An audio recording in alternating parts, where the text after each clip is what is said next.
Damia, Sage of Stone versus the Locust God. And we don't have... Yeah. There are lands there, but I'd really like to see ramp, and that would be a lot better if we had green mana, but we don't, unfortunately. We are on the draw, and we're drawing into a reflecting pool, which will be good as soon as we fix our colours. Oh, we'll have to shock in a watery grave. And that will put us online for disallow next turn. If our opponent decides to get a fast start on us, we can actually do something about it. And then if we get into another mana producing land, we have Mystic Confluence. We can hopefully get into a green source from there. They just go for a turn 2 bounce land, which is always risky. If we had a green source, that would be really good. But we don't, so we'll have to pass back to our opponent. And we'll likely just counter anything that we don't like the look of. Yeah, we'll let a Mind Stone stick around. We might have to just hold up disallow again next turn.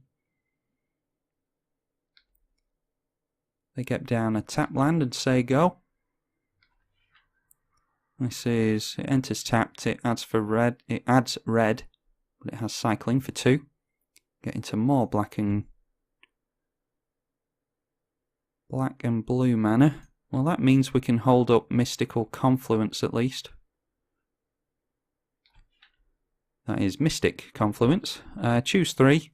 You may choose the same mode more than once. Counter a target spell unless its controller pays 3. Return a target creature to its owner's hand and draw a card.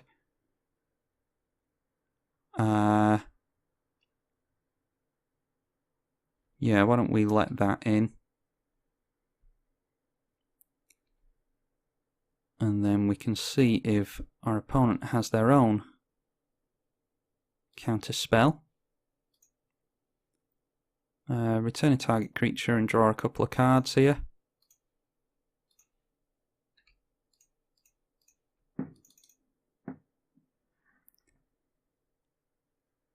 And we do manage to do that. We also get into our green mana. So why don't we go into green, and then we'll grab another green source with Nature's Law.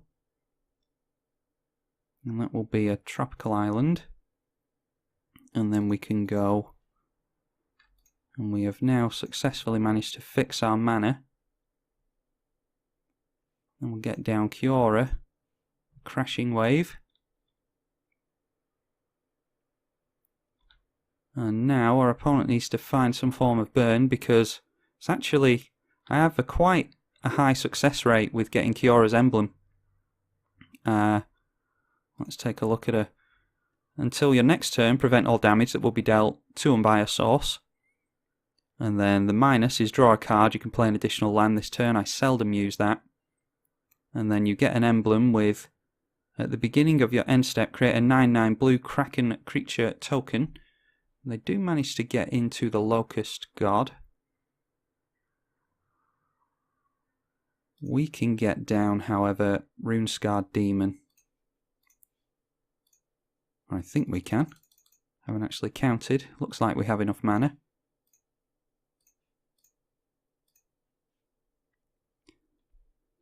And then I think we just grab Mana Leak.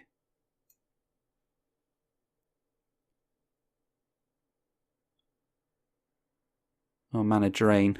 No wonder I couldn't find it. I was thinking of Mana Drain, not Mana Leak. We'll keep the Locust God from dealing any damage. They can, of course, try and make lots of insects with a wheel effect. And, of course, just by drawing a card at the beginning of the turn. But we can block that with the Runescarred Demon. And tapping lots of mana is fine with us. That is uncounterable, which is unfortunate. Niv Mizzet Parun is really good. Yeah, that's unfortunate.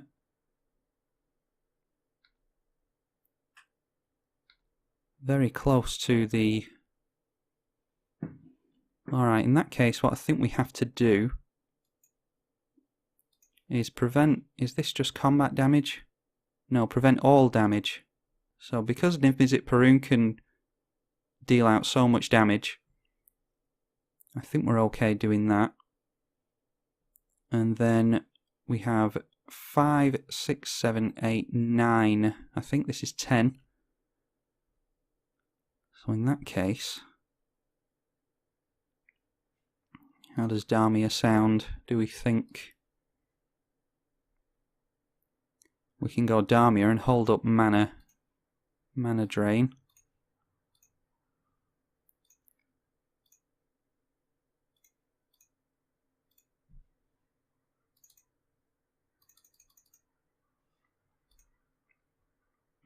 They'll still be able to get a damage through, or a few bits of damage through,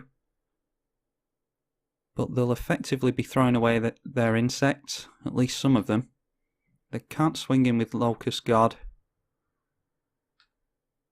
because it will be blocked by the Rune-Scarred Demon. But now everything that they cast, or all the instants and sorceries that they cast, will cantrip for them, which means more insect tokens.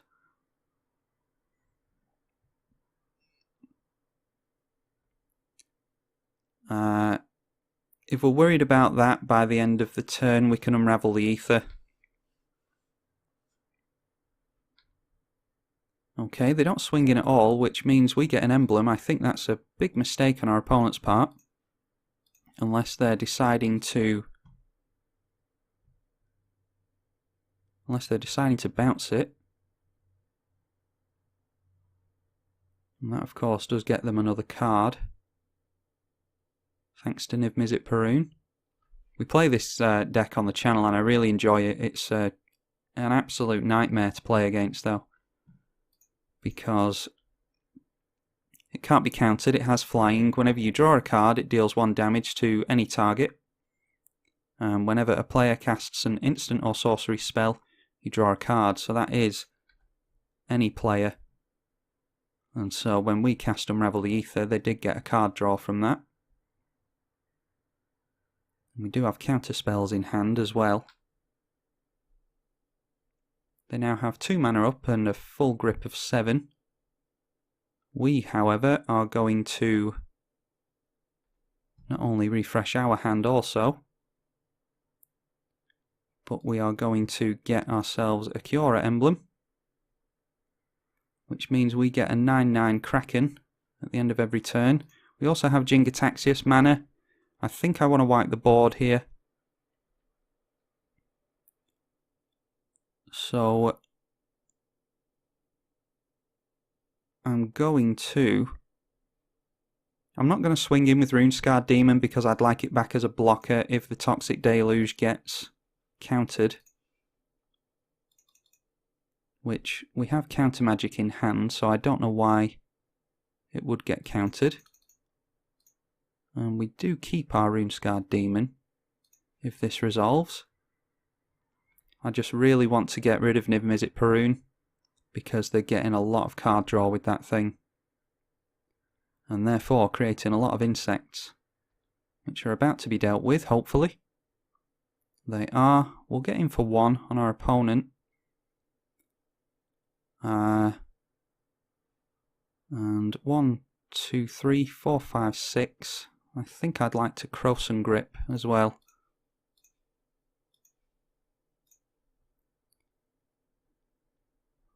And they don't get to draw a card because of Split Second.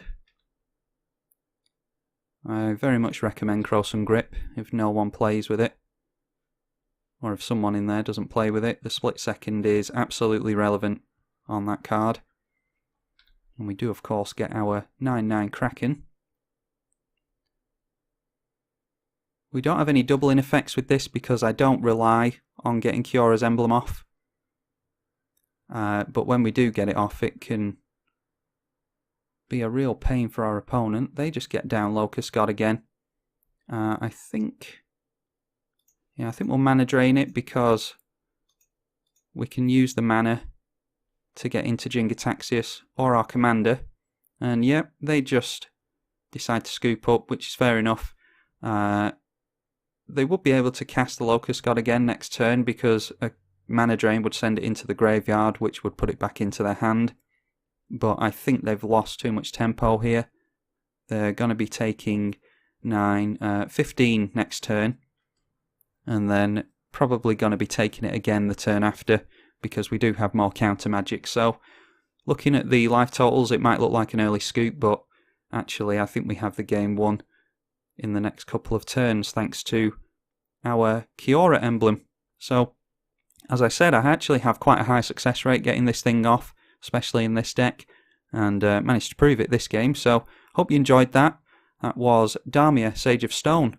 I'm Tribal Kai on the EDH channel. Thank you for watching.